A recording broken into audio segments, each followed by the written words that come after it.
Hello children's. आज मैं आपको पार्ट 3 पढ़ाऊँगी जिसका नाम है पढ़ने की कला। पढ़ने की कला में आपको पढ़ने के तरीके, पढ़ने से क्या लाभ होते हैं, ये सारी चीज़ें बताई गई हैं। तो चलिए पढ़ते हैं। हम क्यों पढ़ते हैं, ये एक ऐसा सवाल है जिसके अनेक जवाब हो सकते हैं। हम स्कूल की परीक्षाएं पास करने के लिए पढ़ते हैं। हम इसलिए पढ़ते हैं कि हमें अच्छी श्रेणी मिल सके।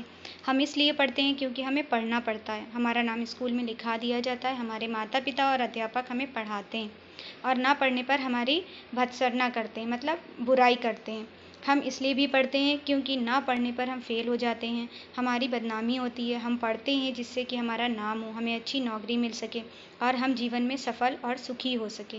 उपयुक्त कारणों से कोई एक कारण या आंशिक अथवा पूर्ण रूप में अनेक कारण हमारे पढ़ने के हो सकते हैं। सबसे पहले हमारे मन में ये सवाल आता है कि हम क्यों पढ़ते हैं। हमारे मन में यही सवाल आता है ना कि हम क्यों पढ़ते हैं। तो हम पढ़ते इसलिए हैं क्योंकि हम समाज में एक स्थान प्राप्त कर सकें, एक उच्च स्थान प्राप्त कर सकें, मतलब कि जो हमें नौकरी मिले उसमें हम अच्छे स्थान प्राप्त कर सकें। तो और इसलिए बहुत से लोग इसलिए कहते हैं कि इसलिए पढ़ते हैं, अरे माँ बाप ने हमारा नाम लिखवा दिया, पढ़ना पड़ता है, मतलब मजबूरी में पढ़ना पड़ता है। ऐसा नहीं है, हमें पढ़ना चाहिए, हमारे लिए पढ़ना बहुत ज़रूरी है। उसके बाद है अध्ययन में सबसे पहले और सबसे महत्वपूर्ण है पढ़ना। पढ़ने में सबसे महत्वपूर्ण बात ये याद रखनी है कि जो कुछ पढ़ा जाए वो समझ कर पढ़ा जाए। अध्ययन में मतलब जब हम कोई चीज़ याद करने लगते हैं तो उसमें सबसे ज़्यादा ज़रूरी क्या होता है, पढ़ना। और पढ़ने में सबसे ज़्यादा चीज़ हमें ये याद रखना चाहिए कि हम जो पढ़ रहे हैं वो हमें समझ में आ रहा है कि नहीं। तोते की तरह बिना समझे पढ़ना व्यर्थ जाता है, इसलिए पढ़ने के साथ साथ समझने की कोशिश करते चलो। हाथ में पेंसिल लेकर पढ़ो, इससे तुम्हारा ध्यान जो कार्य कर रहे हो उस पर केंद्रित रहेगा। यदि पुस्तक तुम्हारी है तो मुख्य वाक्य या बात को रेखांकित कर दो, पर याद रखो कि दूसरे की या पुस्तकालय की पुस्तक को कभी भी रेखांकित नहीं करना चाहिए। मतलब जैसे आप कोई चीज़, आप बुक में रीडिंग कर रहे हो तो अपने हाथ में पेंसिल रखो। पेंसिल इसलिए रखो कि अगर वहाँ पर कोई ऐसा वर्ड, हार्ड वर्ड आता है, कोई कठिन शब्द आता है या कोई ऐसी चीज़, ऐसा मुहावरा, बीच में हिंदी के चैप्टर में आपको बीच बीच में मुहावरे भी दिए रहते हैं, कुछ उर्दू वर्ड दिए रहते हैं जो आपको हिंदी में नहीं समझ आते हैं, तो उनको आप अंडरलाइन करके उसका जो टीचर आपको अर्थ बताती जाए, जो भी आपकी अध्यापिका आपको बताती जाए, उसका अर्थ आप ऊपर उसके लिख लीजिए। उसको मार्क करके नीचे लाइन खींच के उसमें ऊपर आंसर को आप लिख लीजिए जो आप नहीं समझ पा रहे हैं। फिर पढ़ते समय निरंतर स्वयं से प्रश्न पूछते चलो कि लेखक क्या कह रहा है, इस कथन के द्वारा वो क्या कहना चाह रहा है, क्या बताना चाह रहा है आदि।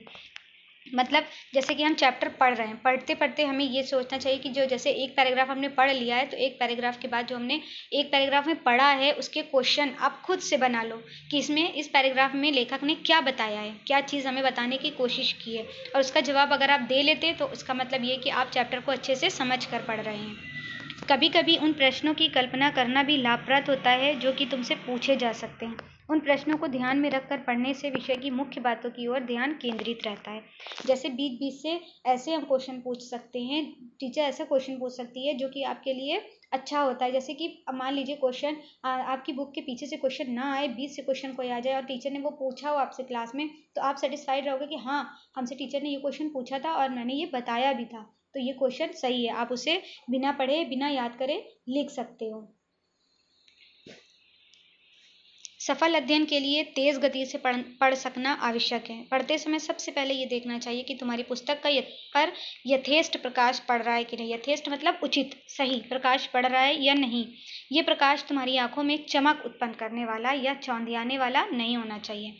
मतलब एक तरह का प्रकाश ऐसा होना चाहिए जिससे कि आपकी बुक पर बिल्कुल सही रोशनी पड़े और आपकी आंखें न चमकने लगे। कुछ प्रकाश बहुत तेज़ रोशनी और बहुत तेज़ प्रकाश होता है जिससे कि आंखें चौंधियाने लगती हैं, हर तरफ रोशनी चमकने लगता है, दिखने लगता है, तो ये वाली नहीं होनी चाहिए, इससे आपकी आंखों में नुकसान हो सकता है। दूसरी बात ध्यान में रखने की ये है कि तुम्हारी पुस्तक आंखों से उचित दूर रहे। मतलब एकदम आंखों के करीब करके बुक को नहीं पढ़ना चाहिए, पुस्तक को थोड़ा दूर रखना चाहिए। विज्ञान मतलब होता है साइंस में, विज्ञान में तुमने पढ़ा होगा, अथवा अगर नहीं पढ़ा है तो पढ़ोगे, आगे पढ़ोगे कि साफ साफ देखने की एक न्यूनतम दूरी होती है। न्यूनतम मतलब पास, साफ साफ जो हम देख सके उसकी एक दूरी बना दी गई है।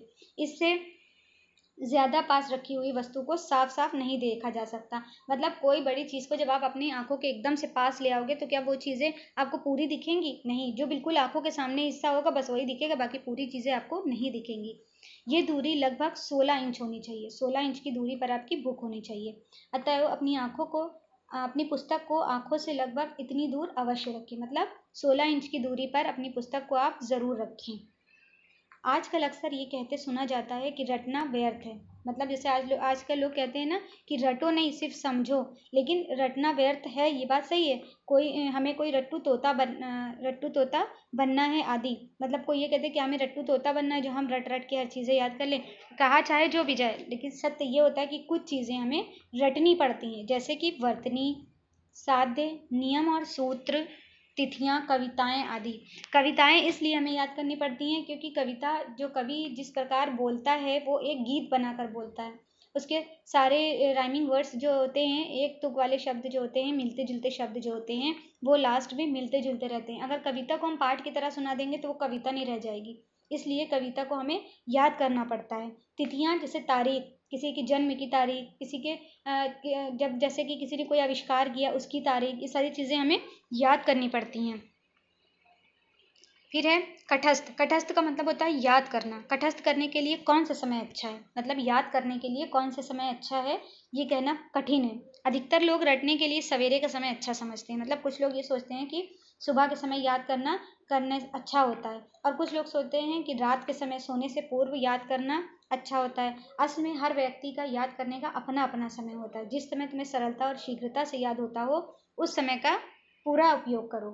मतलब अगर जैसे कि कुछ लोग घर में पेरेंट्स कहते हैं सुबह सुबह उठ के याद करो तो याद हो जाएगा, और कुछ लोग कहते हैं रात में सोने से पहले याद करो तो याद हो जाएगा। लेकिन हर इंसान का अपना समय होता है। जो जिस समय आपको लाभदायक लगे, लाभप्रद लगे, आप उस समय याद करें और उस समय को याद करने के लिए उपयोग करें।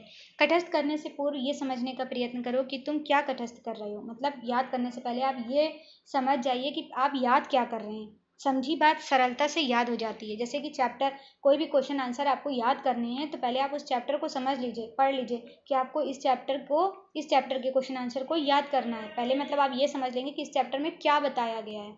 जब आप ये समझ जाएंगे तो क्वेश्चन आंसर आपके लिए बहुत आसान हो जाएगा याद करना। कटस्थ करने की सबसे साधारण विधि कटस्थ किए जाने वाले अंश को जोर जोर से पढ़ते हुए दोहराना है। भूलने पर ही उस अंश को देखना चाहिए। मतलब जो चीज़ें आप याद कर रहे हैं उसको एक बार पढ़कर जोर जोर से पढ़ना चाहिए। अगर आप भूल रहे हैं, नहीं याद आ रहा है कि आपने क्या पढ़ा था, तो ही आप उस चीज़ को देखिए। इस विधि की कमजोरी ये है कि याद करते करते मन भटक जाता है। अगर ऐसा है तो नीचे दी गई अन्य विधियों का उपयोग करना चाहिए। जो तुम याद कर रहे हो उसे बिना मूल को देखे लिखो। मतलब जो चीज़ आप याद कर रहे हो एक बार पढ़कर उसे बिना देखे लिखने की कोशिश करिए, और जहाँ पर भूलिए वहाँ पर देखो। इस प्रकार बार बार लिखने से वो बात दिमाग में बैठ जाती है। जब कोई चीज़ आप बार बार लिखते रहेंगे तो वो चीज़ आपके दिमाग में बैठ जाएगी, मतलब आपको अच्छे से याद हो जाएगी। एक अन्य विधि है, जो कि कुछ याद कर रहे हो उसे किसी कागज़ से ढक दो। अब एक लाइन खोलकर उसे याद करो, उसे बंद कर दोहराओ। मतलब जब आप कोई आंसर याद कर रहे हैं तो पहले एक कॉपी से उस कॉपी के आंसर को ढक लीजिए, और ढकने के बाद एक लाइन को पढ़िए, फिर उसको पढ़ते जाइए। देखिए उसको फिर ढक दीजिए, फिर पढ़ते जाइए। देखिए आपको याद होता है, याद हो गया हो तो दूसरी लाइन फिर पढ़िए, फिर दोनों लाइन को दोहराइए। इसी प्रकार आप पूरे आंसर को याद कर सकते हैं।